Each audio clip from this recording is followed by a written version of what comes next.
Irmãos e irmãs,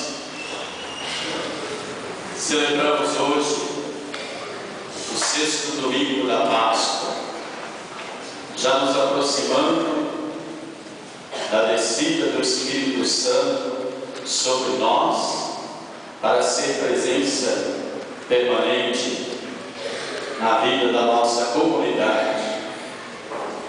Na primeira leitura que ouvimos dos Atos dos Apóstolos,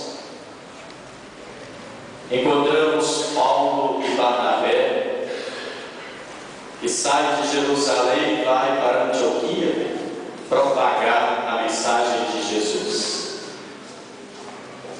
E lá ele encontra pessoas que estão dizendo que os pagãos não serão salvos se não forem circuncidados. Como nos diz a leitura, houve uma grande discussão de Paulo e Barnabé com eles, porque isso para Paulo anulava o Evangelho de Jesus. Paulo ensinava que os pagãos, pela fé, são chamados a fazer parte do povo de Deus, e é pela fé, independentemente das obras da lei, que eles são salvos.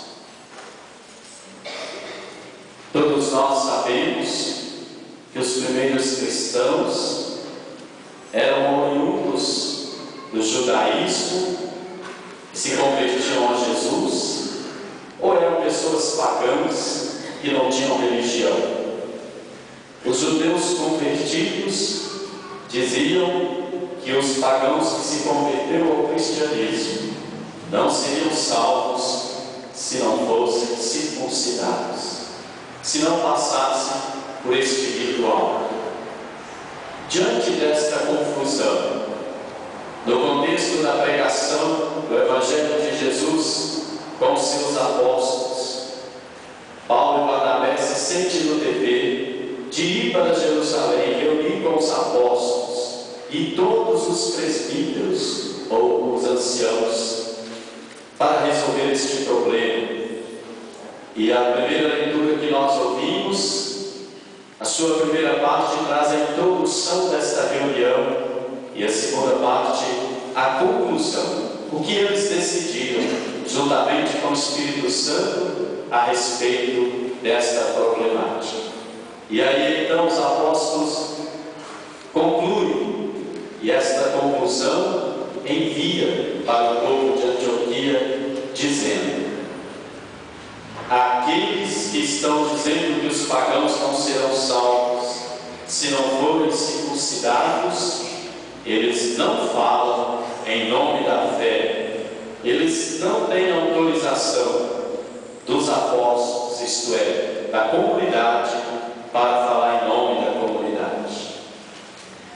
Depois eles continuam mostrando a dignidade e a confiança destes dois apóstolos que estavam lá para pregar o Evangelho, Paulo e Barnabé, dizendo que lá na comunidade que eles estavam pregando, eles eram muito amados e expuseram suas vidas em nome de Jesus.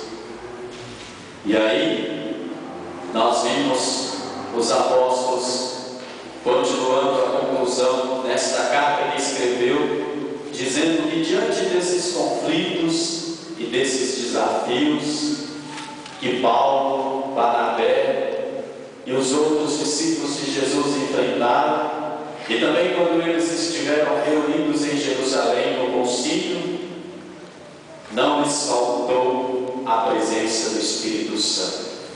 Foi ele que estava à frente para orientar e para dizer para onde eles deviam conduzir os caminhos da comunidade. E por fim os apóstolos concluem dizendo: nós não vamos exigir de vocês além do necessário, não vamos colocar o fardo pesado nas suas costas, façam apenas o que é necessário. e claramente dizem que para se salvar não são necessárias a circuncisão nem a prática da lei de Moisés. Basta ter fé em Jesus, acreditar que Ele ressuscitou, que Ele caminha conosco. Depois do Evangelho, nós estamos no contexto em que Jesus está se despedindo dos seus discípulos.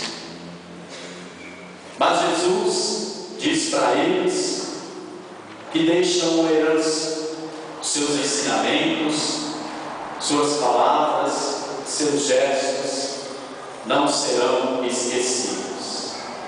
E em nome de Jesus, ou junto com Jesus, o Pai enviará o Espírito Santo sobre os discípulos, que tem a missão não de ensinar coisas novas, pois Jesus já ensinou tudo, já revelou tudo do Pai para o povo. Mas a missão do Espírito é de recordar tudo o que Jesus ensinou, isto é, de fazer com que eles relembrem das ações, das palavras, dos ensinamentos deixados por Jesus. E Jesus conclui o Evangelho de hoje dizendo para os seus discípulos: não precisam ficar com medo, eu vou, mas a minha ausência é apenas física. Com o Pai enviarei o Espírito Santo. Ele vai estar no meio de vocês. Ele continuará a minha missão. Vocês serão guiados e orientados por Ele. Por isso, Jesus disse para os discípulos: não se preocupem, não fiquem com medo, porque estou partindo, porque estou indo para o céu, para a glória. Mas enviarei sobre vós o Espírito Santo, o advogado, o mestre, aquele que vai capacitar a cada um de vocês, fazendo das suas vidas sempre uma constante entrega à causa do reino de Deus. Ainda hoje, é esse mesmo Espírito, é Jesus que permanece no meio da sua igreja quando nós nos reunimos. Não temos mais a presença física do Senhor, mas a sua presença continua no meio de nós, espiritualmente. E é esse Jesus, na força do seu Espírito, que nos conduz. É Ele quem conduz a sua igreja. É Ele que orienta o seu povo o que deve fazer. Somos apenas instrumentos desse Espírito que age na nossa vida. É Deus, no seu Espírito, que move o mundo nas pessoas através da sua igreja. Por isso que durante esta semana que passou e a semana que se inicia, os nossos bispos estão reunidos em Brasília, 313 bispos reunidos, não em seus nomes, mas em nome do Espírito Santo. Nesse momento de crise na nossa igreja, neste momento em que a igreja carrega uma ferida e que o Espírito Santo precisa mostrar para eles o que eles devem orientar a cada um de nós, para que não percamos o caminho da santidade e da perfeição.